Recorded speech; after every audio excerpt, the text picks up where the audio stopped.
국민 라디오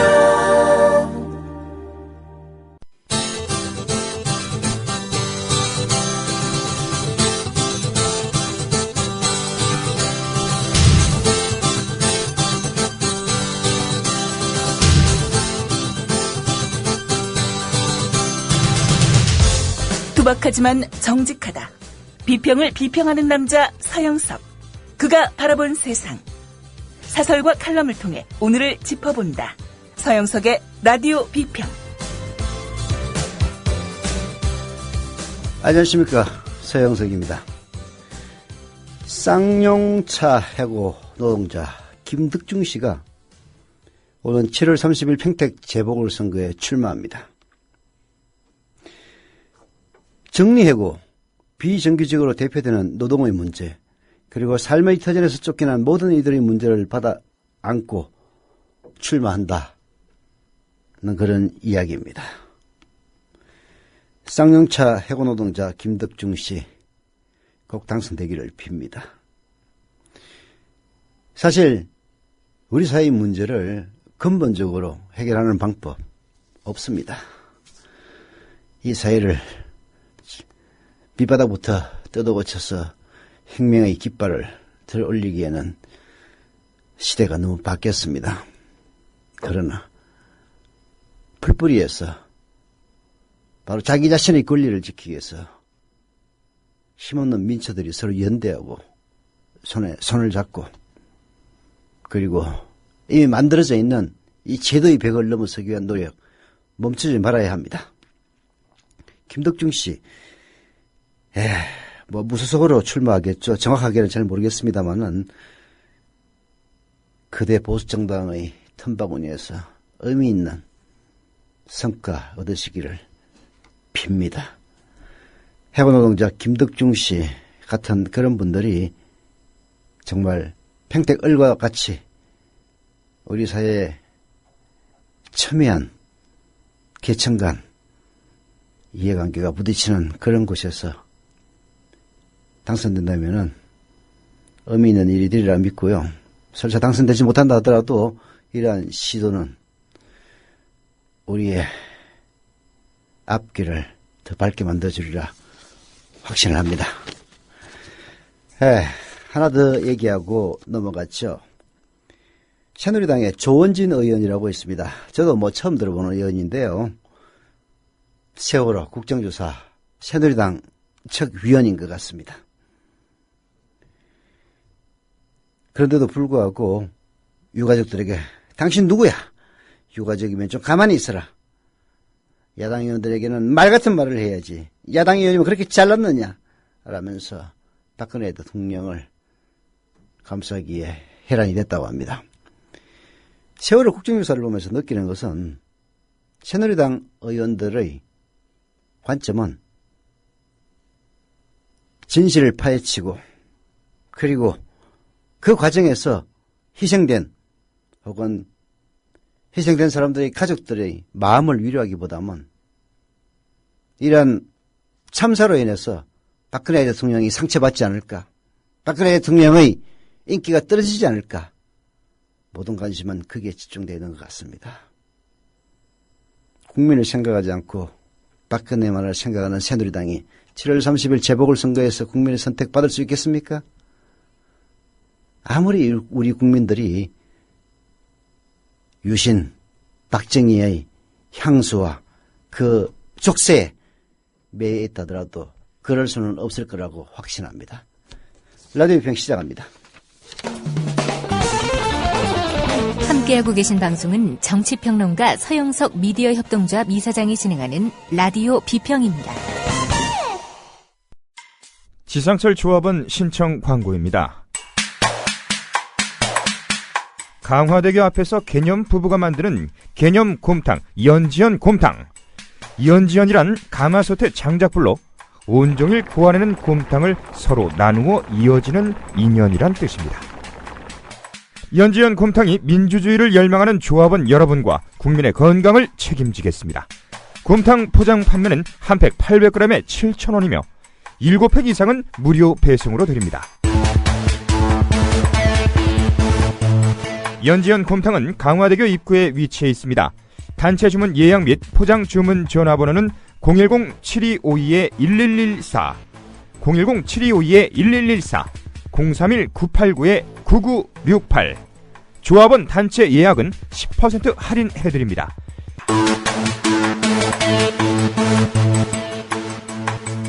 포장 판매 금액의 10%는 국민TV 후원금으로 쓰입니다. 커피. 이제 아무거나 마시지 말자. 커피를 즐기는 사람들에게 질 좋은 한 잔의 커피는 하나의 권리입니다. 커피를 아는 전문가가 정성을 다한 로스팅으로 만든 제대로 된 커피. 제제 원두커피로 여러분의 권리를 누려보세요.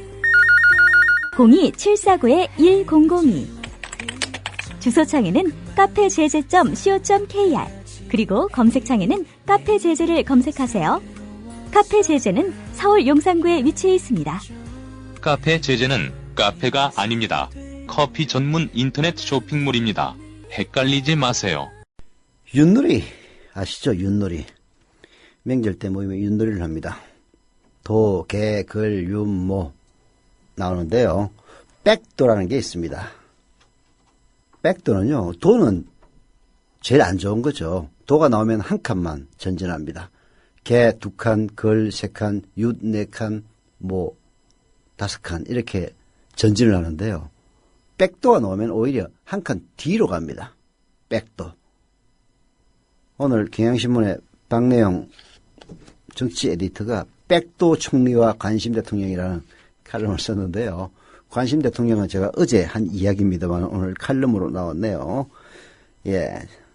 리서치뷰의 조사에 따르면 박근혜 대통령의 지지율이 36.1%로 드디어 30%대로 떨어졌다고 합니다. 그래서 전 참 묘하다고 봐요. 박근혜 대통령 강자입니다. 이렇게 개삽질을 하면서도 지지율 36%를 기록한다는 게 놀라운 일입니다. 박근혜 대통령이 아니라면은 저는 아마 6%가 되지 않을까 싶어요. 이명박이 그렇게 했다면 6%도 안 나왔을 겁니다. 하지만 그 끝도 이미 보이는 것 같습니다. 경향신문 박내영 정치 에디터의 백도 총리와 관심 대통령 들어보시죠. 국정에도 백도가 있다는 것을 처음 알았다. 경질한 총리를 다시 불러 유임시킨 깜짝 쇼를 보고서다. 입 달린 사람은 다 한마디씩 한다. 나라가 윷놀이판이냐. 재수삼수를 해도 안 되면 고등학교를 다시 다닐 거냐. 이것이 바로 창조국정, 사퇴 후에도 국정을 책임지는 진정한 책임 총리 나셨다. 대통령은 이제 조롱의 대상이 됐다. 별에서 온 대통령이란 말까지 나온다. 지지층에서도 고개를 젓는 사람이 늘고 있는 모양이다. 지난주 한국갤럽 조사에 따르면 지지율은 42%로 주저앉았다. 대통령 지지율이 30%대로 떨어지면 통치 불능 상태인 레임덕에 빠진 것으로 본다. 서울에선 40%조차 무너져 37%였다. 예, 리서치뷰의 조사에 따르면 대통령 지지율이 36.1%, 새누리당 지지율보다도 더 낮았다고 합니다. 이제 이번 730 재보궐선거부터는 박근혜 마케팅하는 후보들 없을 겁니다. 백도 총리 해프닝에 묻어나온 몇 가지 부산물도 있었습니다. 무엇보다도 그동안 모호했던 여러 가지 불투명성이 말끔히 그쳤습니다. 박근혜 대통령은 애초부터 원칙과 신뢰 정치인이 아니었다는 사실이 드러났습니다. 세월호 참사 이전과 그 이후 달라진 대한민국을 만들겠다는 약속을 거듭찬 것은 그중 하나의 예에 불과합니다. 세월호 참사 책임 완전히 사라졌습니다. 인적 쇄신도 깨졌습니다. 눈물의 대국민 담화를 보고 심판을 유보했던 국민들은 집단 내바다이를 당한 꼴이 됐습니다. 사실 대통령의 약속 어김, 위약은 대선 때의 약속을 줄줄이 파기할 때 이미 짐작됐던 일입니다. 국민 대통합과 경제민주화는 온데간데 없이 사라졌습니다. 대탕평 인사를 하고 여야 지도자 연석회의를 열겠다는 약속은 야당을 똥침 막대기 취급할 때 이미 뻥이었음이 확인됐습니다. 후보 때는 전태일상이다, 장준하 유적이다 뻔질나게 찾아 아버지의 과거사에 고개를 숙였지만 당선 후에는 입도 뻥긋한 적 없습니다. 오히려 박정희 기념사업에 돈을 몇백억 쏟아붓고 있습니다. 우리 사회 보수 엘리트의 정체가 백일화에 드러났다는 점은 망회의 성과다. 출퇴근 개그란 새로운 장르를 선보인 문창극은 더 얘기할 것도 없다.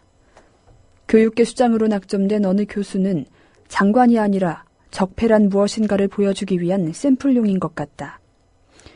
국정원장 후보자는 차떼기 돈 배달로 유죄를 선고받았고 정치 공작에도 연루된 인물이다.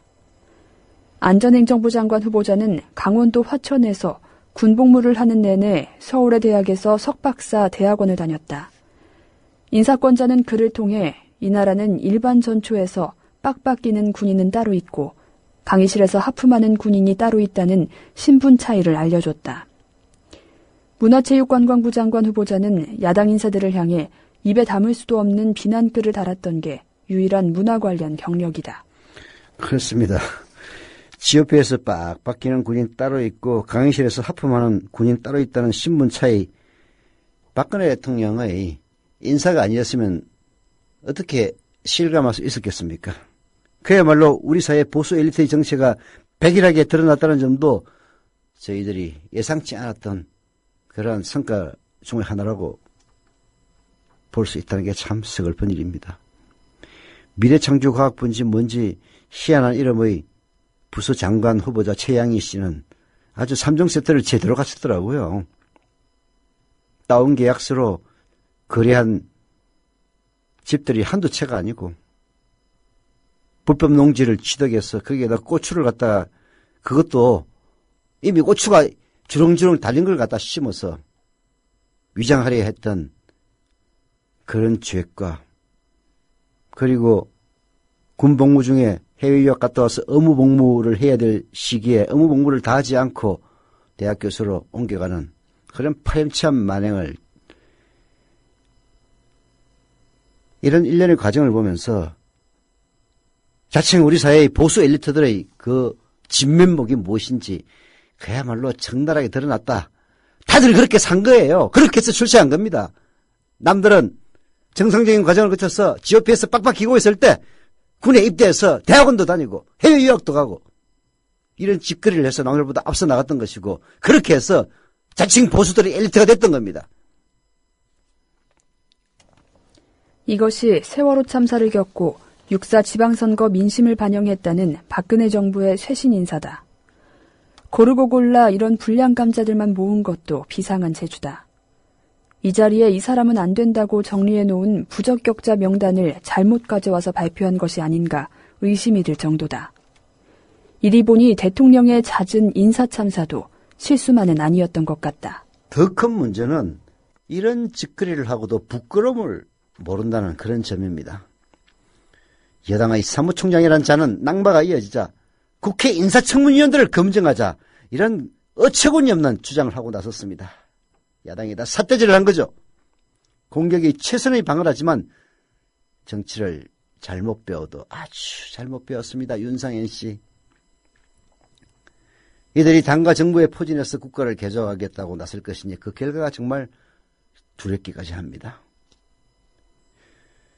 박근혜 대통령은 높아진 검증 기준을 통과할 수 있는 분을 찾기 어려웠다라고 얘기했습니다. 높아진 검증 기준이라고요? 참 개가 하품할 이야기입니다.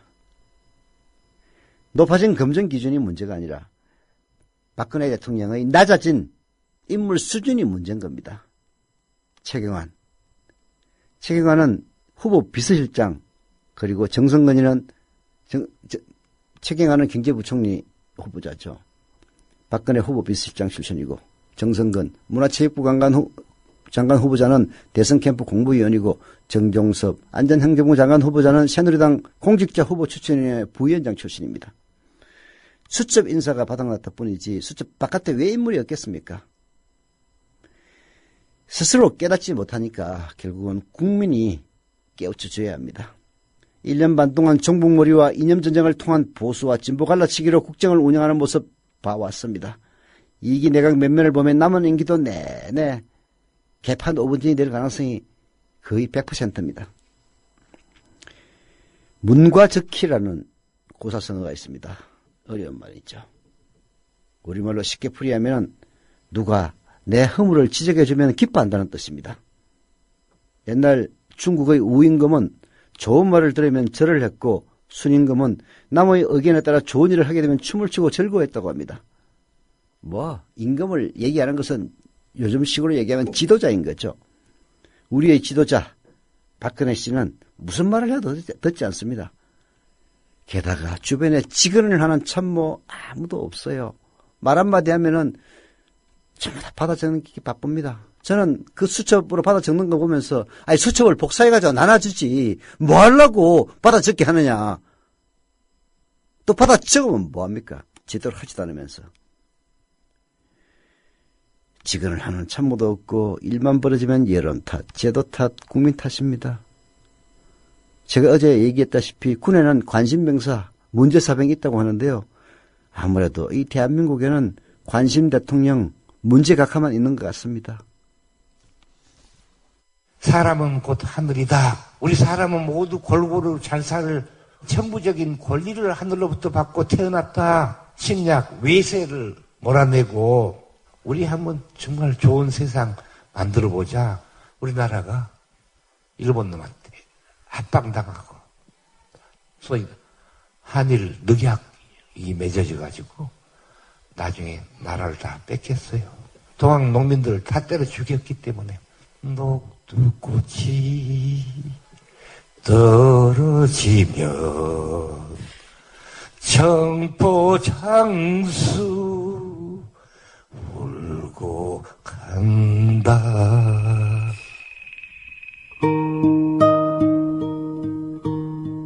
농림부 장관을 지냈던 김성훈 미디어 협동조합 초대 이사장의 말이었습니다. 미완으로 끝난 동학 농민운동. 그러나 아직 끝나지 않았습니다. 미디어 협동조합 건설로 맥을 이어갈 수 있습니다. 정의롭고 평화로운 세상을 갈망하는 민주 시민의 꿈. 미디어 협동조합 건설로 연글고 있습니다. 국민점TV에 접속하셔서 조합원 가입하기를 클릭하심으로 동참해 주십시오. 좌절하기엔 아직 이릅니다.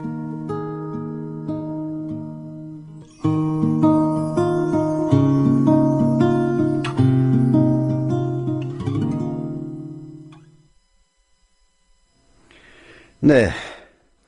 팟빵 게시판에 대인배님이 아침에 CMS 신청했다라고 써주셨네요. 감사드립니다. 최근 들어서 조합원 가입은 물론이고 CMS 계좌 제시를 통해서 매월 사용료 납부하는 분들의 숫자가 급증하고 있습니다. 감사드립니다. 저희들은 이미 내부적인 경비 절감과 그리고 저희들의 먼저 고통을 감내하는 여러 가지 방법을 총동원하면서 현재 주어진 여건 인원 속에서 TV 프로그램을 확대하는 방안을 신중하게 준비를 하고 있습니다. 지금 준비하고 교육해서 실질적으로 이루어진다면은 10월이나 가야 빠르면 이루어질 거긴 합니다만은 뉴스K에서 한 발 더 나가기 위한 시도 이미 착수를 했습니다. 더 좋은 방송으로 여러분들을 찾아갈 겁니다. 미디어협동조합 국민TV 조합원으로 가입해 주십시오. 국민TV 조합원 가입하고 싶으신 분들은 국민TV 홈페이지 kukmin.tv로 들어오셔서 맨 위쪽에 있는 조합원 가입 신청 클릭하시면 되고요. 인터넷으로는 도저히 안 된다 하시는 분은 미디어협동조합 사무국 02-3144-7737 02-3144-0933으로 전화하시면 직접 친절하게 가입시켜드립니다. 경남 창원시 의창구의 사띠마님 조합원 가입 출자금 가입 감사드립니다. 세종시 어진동 한뜰마을의 구설과 옥님 조합원 가입 감사드립니다. 강원 태백시 황지동에 모르고 살았다님 역시 조합원 가입 감사드립니다. 모르고 살았다님과 구설과 옥님 출자금 납입 또 조석해 주시기를 부탁드리겠습니다. 지난 세월호 참사가 일어났던 4월 16일 청와대와 해경의 한라인 통화 내역이 공개됐습니다. 청와대는 물에 빠져 생명의 위기가 갱각에 달린 학생들을 걱정하기보다는 오직 박근혜 대통령만 걱정했습니다. 경향신문 사설 충격적인 청와대 해경의 세월호 참사 한라인 통화 들어보시죠. 세월호 침몰 당시 정부의 무능과 부실 대응이 민낯이 속속히 드러나고 있다. 국회 세월호 국정조사 특별위원회 소속 새정치민주연합 의원들이 공개한 세월호 사고 당일 청와대와 해양경찰청의 한라인 통화 내용은 충격적이다. 녹취록에 따르면 해경은 세월호 사고 발생 4시간이 지나도록 370명 구조로 알고 있었다. 해경은 청와대 국가안보실과의 통화에서 현재까지 확인된 것으로 생존자 370명이라고 했다고 보도했다. 세월호 초기 대응에 대혼선을 초래한 전원 구조의 오보는 해경의 과실에서 비롯된 것이다. 해경은 그 보고 1시간이 지난 후에야 구조자가 166명이라고 정정했다. 보고를 받은 청와대 관계자는 166명이라고 큰일 났네. 이거 VIP 대통령에게까지 다 보고가 끝났는데라고 대경실색을 했다. 청와대 상황실이 위기관리 컨트롤타워 역할은커녕 잘못된 대통령 보고의 파장만 걱정하며 우왕좌왕하고 있었던 셈이다. 세월호 사고 당일 중앙재난대책본부를 방문한 박근혜 대통령은 학생들이 구명조끼를 입었다는데 그들을 발견하거나 구조하기 힘이 드느냐고 묻는 등 희생자들이 배 안에 갇혀 있다는 걸 모르는 듯한 모습이었다. 청와대 국가안보실이 대통령에게 정확한 상황 보고를 하지 않은 것으로 볼 수밖에 없다. 정말 충격적입니다. 청와대와 해경의 통화 내용에서 드러난 것은 전원 구조 오보는 바로 해경에서 비롯됐다는 것이 명백해졌습니다. 370명 구조, 사고 발생 4시간이 지나도록 370명이 구조된 걸로 알고 있었습니다. 해경은.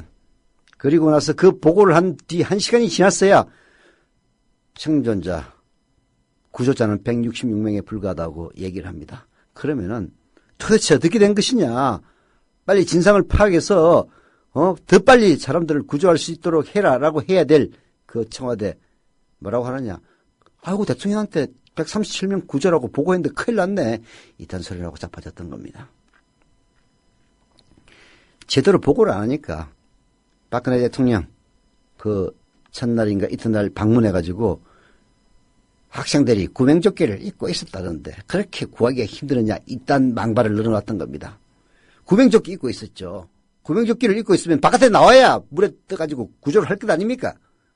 구명조끼를 입고 선실에 다 있으라고 방송을 하고 선실에 앉아 남아있는 그들을 해경이 와가지고도 창을 깨서 구조할 생각은 안 하고 바깥에 도망 나와 있는 선원들을 먼저 구조했던 해경 아닙니까? 녹취록에 따르면 해경은 세월호 선체가 아직 물 밖에 떠있던 그 골든타임에 청와대 이렇게 얘기합니다. 아직 구조 단계는 아니고 지금 지켜보고 있는 단계 이렇게 보고를 합니다. 쳐 죽일 놈들입니다. 가만히 있으라는 선내방송에 따라서 불안에 떨며 구조를 기다리던 단원과 학생들을 생각하면 정말 기가 막힙니다. 해경은 그 와중에도 책임을 모면하기 위한 엄밀한 조치를 주문하고 현장 구조에 동원된 헬기를 급유를 핑계로 해양수산부 장관 의전용으로 빼돌립니다. 실종자들의 안위보다 대통령에게 보고한 구조 인원 숫자가 틀린 것에만 신경 쓰는 청와대. 구조 헬기를 의전용으로 불러내고 총각을 다투는 상황에서도 책임 은폐에 골몰한 해경의 행태. 왜 이 참담하기 짝이 없는 세월호 비극이 일어났는지 웅변해주고 있습니다. 청와대의 컨트롤타워 기능이 제대로 작동하고 해경 등 관련 부처 기관들의 직무유기와 태만이 없었다면 300여 명의 소중한 생명들이 한꺼번에 희생당한 참사는 막을 수 있었을지 모른다. 세월호 참사의 진상을 철저히 규명하고 관련자들에게 응분의 책임을 물어야 한다. 세월호 사고 당일 해경과 청와대의 한라인 통화 내역에서 드러난 청와대의 문제 역시 예외가 아니다. 국회 국정조사특위와 검찰은 진상을 밝히고 책임을 묻는데 추호의 소홀함도 없어야 할 것이다. 예, 진짜 청와대 태도를 보면은 해경은 그야말로 첫 죽여야 될 대상이 돼버렸고요. 청와대 태도도 모두 한심하기 짝이 없습니다. 놀랍습니다. 사고 발생 얼마 뒤에 해경 상황실로 전화를 걸어서 상황 파악에 나서는데 그저 상황을 알아보는 데만 그칩니다. 한가하게도 현장 영상을 보내달라는 주문을 하기도 합니다. 정부 역량을 기울여서 대대적으로 구조에 나서도록 지시하거나 적극적 조처를 취한 흔적 찾아볼 수가 없습니다. 아마 참여정부 때였으면요. 사람 구하라고 난리를 쳤을 겁니다. 이미 배가 가라앉아 승객 다수의 희생이 돌이킬 수 없게 된 시점에, 그 시점에 갔어야 단 한 명의 희생도 없게 하라라는 구름 잡는 듯한 대통령 지시를 내려보냅니다. 이런 청와대, 이런 대통령, 과연 우리 국민들에게 꼭 있어야만 하는 것인지 의문을 갖게 하는 녹취록 공개였습니다. 이러니까 녹취록 공개 지금까지 안 하고 버텼던 것 아닙니까? 참 놀랍습니다. 여보, 국민TV 조합비 이제 낼 때가 됐다고 하는구만요. 오, 그래요. 그 국민TV도 개국하고, 그 뉴스K도 하던지. 달달이 11,000원 내는 거 맞죠? 11,000원만 내지 말고 좀 더 혀. 이 새싹이 돋아날 때는 물을 충분히 줘야 하는겨. 아이, 근데 인터넷으로 하려니까 보통 어려워서 뭔. 공정 언론을 꿈꾸는 미디어 협동조합 조합원이 해야 할 일. 조합비 납입입니다. 매달 고정 납입 어려우신가요? 월요일부터 금요일까지 아침 9시부터 저녁 6시까지 서울 전화 3144-0933, 3144-7737로 전화하세요. 사무국 요원들이 친절하게 안내해드리겠습니다. 서울 전화 3144-0933 또는 3144-7737. 여기는 진짜 언론, 미디어 협동조합입니다.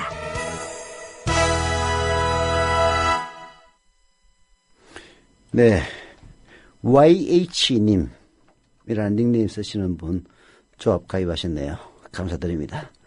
그런데 전 이게 저희 그 DB에 조합원 가입하신 분들 쭉 보면서 느끼는 거는, 조합원으로 가입하시고 출자금을 바로 납입하시면 분들이 많이 계신데요. 일단 출자금 납입하면 안 하기 시작하면은 계속 안 합니다. 그래서 처음 가입할 때 초심을 버리지 마시고 일단 가입하시면은 출자금 납입까지 완스톱으로 하시고, 그리고 CMS 계좌이체 신청까지 꼭 해주시기를 부탁을 드리겠습니다. 네, 그리고 오톰이네. 가을 87님 어제 조합원 가입하고 오늘 CMS 신청하셨다라고 써주셨네요. 감사드립니다. 국민의 96%가 김명수는 교육부 장관 후보자로서 적합하지 않다는 그런 여론조사도 나왔습니다. 김명수, 여당 내부에서도 어떻게 이런 인간을 교육부 장관 후보자로 추천을 했는지 고개를 갸우뚱하는 사람 많습니다. 아까 박내용 경향신문 정치 에디터도 얘기를 했죠. 진짜 뽑아서는 안 될, 이 자리에 딱 이 사람만 안 된다라는 그런 사람만 장관 후보자로 내놓는 것이 아니냐, 이런 생각마저 드는데요. 야, 이번에는 미래창조과학부 장관 후보자인 최양희 씨. 제가 아까도 3종 세트를 제대로 갖추고 있다고 했는데요. 진짜 창조투기부 장관이라면 모를까. 미래창조과학부 장관 후보자로서는 부적격 인물이 아닐 수가 없습니다. 워낙 이런 인간들만 모아가지고 해놓다 보니까 진짜 모조리 다 쓸어버릴 수도 없고 진짜 가슴 답답합니다. 답답하기 짝이 없습니다. 한겨레 신문의 사설 최양희 씨, 창조투기부 장관 후보자라면 모를까. 들어보시죠. 때론 한 장의 사진이 모든 걸 말해주기도 한다. 최양희 미래창조과학부 장관 후보자가 경기도 여주시 산북면 농지에 조성한 잔디밭 고추 사진이 그렇다. 잔디밭에 생뚱맞게 심어진 고추는 쓴웃음을 자아낸다. 고위층의 농지 투기 현장을 생생하게 보여주는 이 사진은 철저한 인사청문회가 왜 필요한지를 잘 설명해준다. 잔디밭을 한 280명 되는 농지를 구입을 합니다. 예, 거기 곧 투기 과열 지역으로 지정되는 걸 보면은 땅값이 오르리라는 그런 기대 속에서 절대 농지를 산 거죠. 그런데 농지는요, 농지법에 따라서 농사를 안 지으면은 5년 이하의 징역, 또 뭐 얼마 이상의 벌금을 물게 돼 있습니다. 그래서 농지 흉내를 내느라고 그 잔디밭 일부를 갈아엎고 거기에다가 고추, 뭐 상추 이런 걸 갖다 심습니다. 근데 고추를 보면요. 이 농자도 모르는 인간이에요.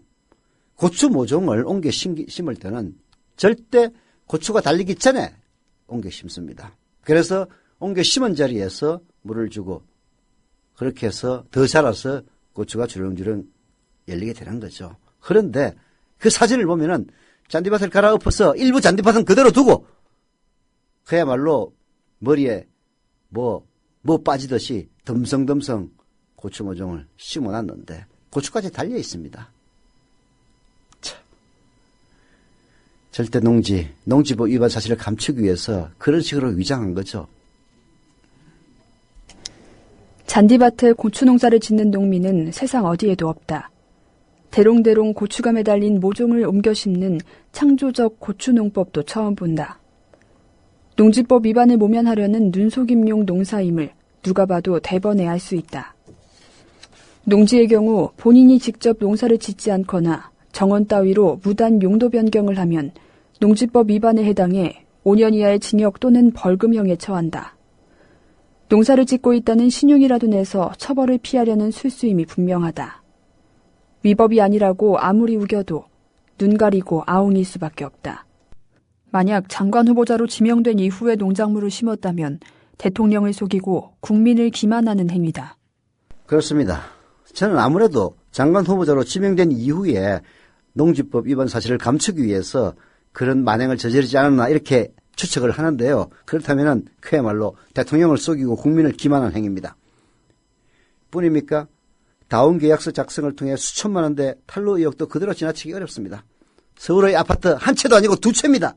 두 채를 매매하는 과정에서 실제 매입 매도액수보다도 낮게 신고하는 방법으로 양도세와 취득등록세를 5천만 원 탈루했다는 의혹입니다. 보니까요.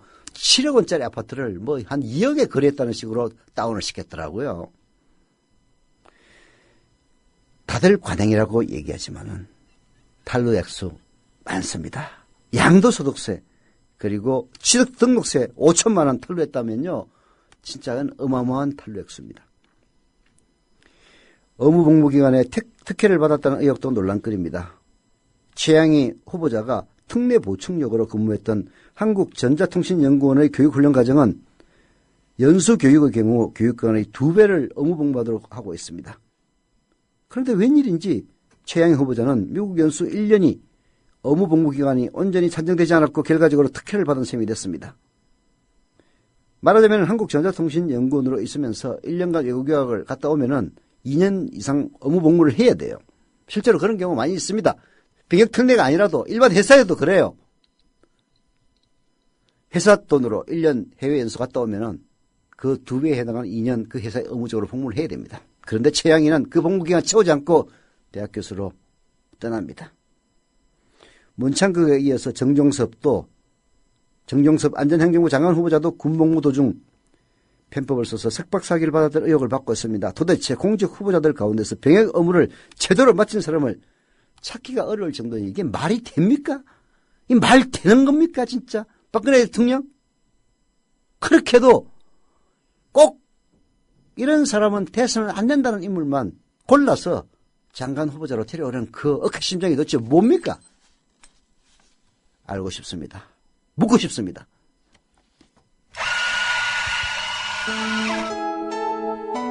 조합원을 위한 만남의 공간, 국민 카페를 아시나요? 질 좋은 원두로 만든 커피, 그리고 다채로운 음료는 기본이고요. 각종 공개 방송. 우리 사회의 건강한 지식인이 펼치는 따뜻한 특강이 펼쳐지고요. 저는 저 목사님이 신도들 많고 믿으십시오 할 때라든가 정부의 논법은 믿음의 문제가 아니고 특히 이 안보는 하나의 수리자 학이다.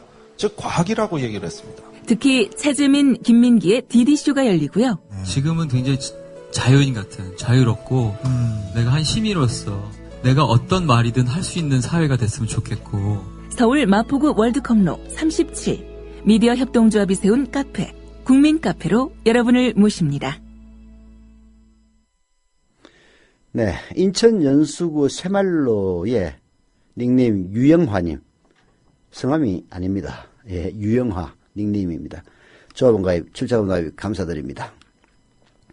그리고 국민TV 부산 경남 지역협의회에서는 제2회 문화한마당 영화 상영을 하는데요. 영화 이름은 산티아고의 피가 내린다라는 거고요. 7월 6일 오후 4시입니다. 부산 북구 화명동의 바보주막에서 영화 상영이 있는데요. 산티아고의 피가 내린다. 이거 유명한 영화입니다. 참가 신청은 전화 010-2567-1184 010-2567-1184 문자로 성함과 참석인은 남겨주시면 된다고 합니다. 한겨레신문 오늘 왜냐면 난에 보니까 김용판을 무죄로 한 사법부를 비판하기보다는 오히려 검찰이 더 문제다. 진실규명이 우선이다. 라는 독일 쾰른대 법정책연구소 개건연구원 남경국 씨의 글이 실렸는데요. 들어봅시다. 지난 6월 5일 국가정보원 수사 은폐 사건 항소심에서 김용판 전 서울경찰청장에게 무죄가 선고되었다. 이에 새정치민주연합은 도저히 납득할 수 없는 판결이라며 사법부를 강력히 비난했다. 같은 날 국정원 대선 개입 의혹 관련 문건을 무단 삭제한 서울경찰청 박아무개 전 디지털 분석팀장은 1심에서 증거인멸죄로 법정 구속되었다.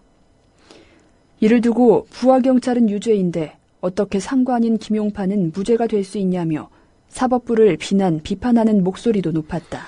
하지만 물론 그것은 일부 정치적 판결을 통해서 국민의 신뢰를 잃은 사법부의 자업자득인 측면이 있습니다. 그런 비난을 받은 것은. 그러나 김용판 청장 항소심 재판 결과와 관련해서 사법부가 지금처럼 일방적으로 비난의 화살을 받아야 할지는 의문이다라고 남경국 씨 지적하고 있습니다. 사실 김용판 사건의 항소심 재판부는 지난 대선 기간 중 국정원의 댓글 공작은 없었다는 서울경찰청의 심야 기자회견이 박근혜 당시 새누리당 후보에게 유리하다는 것은 부인할 수 없다라고 이미 항소심 재판부 밝혔습니다.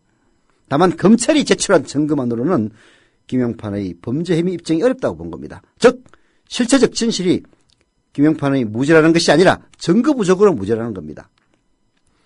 김용판의 수사 은폐와 방해 등이 있었다는 권은희 전 수사과장의 양심선언과 증언도 있었습니다. 하지만 김용판 부인했습니다. 검찰은 이와 관련한 당사자 간의 통화 내역 등도 밝혀내지 못했습니다. 또한 정황상 검찰이 기소했다면 증인이 아니라 증거 은폐 혐의로 피고인으로 법정에 설 수도 있었던 서울경찰청 직원들이 증인으로 나와서 김용판의 은폐 지시 등을 부인했습니다. 물론 권은희 과장의 증언이 실체적 진실에 부합하다고 보는 것이 상식을 가진 대다수 국민들의 법감정일 것입니다. 그럼에도 그 증언이 검찰에 의해서 구체적으로 입증되지 못했다면 법정에서는 권은희 증언도 당사자 간의 엇갈린 하나의 주장으로 재판부는 받아들일 수밖에 없다는 얘기입니다. 즉 검찰이 김용판의 유죄 입증을 위해서 1심과 항소심 재판에서 최선을 다했느냐? 그렇지 않다는 겁니다. 그래서 그 부하는 증거인멸로 유죄로 법정 구속이 됐지만 김용판은 무죄라는 희한한 판결이 나올 수밖에 없었던 겁니다. 지난 대선 기간 중 국가기관인 국정원과 경찰청의 대선 개입, 부정 개입 의혹은 그 실체적 진실이 밝혀지는 것이 대단히 중요한 일입니다. 그래서 검찰 맹성해야 됩니다. 지금처럼 디지털 분석팀장의 법정 구속에 대해서 상관은 무죄인데 어떻게 부하는 무죄냐라고 넋두리하듯 사법부를 비난하며 지나갈 것이 아니라 왜 부하는 유죄인데 상관이 무죄가 될 수밖에 없었느냐? 왜 검찰이 수사를 제대로 못했느냐? 실제적 진실을 밝혀내지 못했느냐? 그 부분을 따져야 합니다. 이제 부정선거 그 진상 본질마저도 지금 잊혀져가고 있습니다. 하지만 국민들은 여전히 그 진실을 알고 싶어합니다. 사법부를 마구 비난할 게 아니라 사건의 실체적 진실을 밝힐 수 있도록 검찰을 다그쳐야 합니다. 남경국 독일 쾰른대 법정연구소 개건연구원의 이런 지적 여전히 유효합니다. 부정선거 그 진상규명 끝나지 않았습니다. 라디오 비평 마칩니다.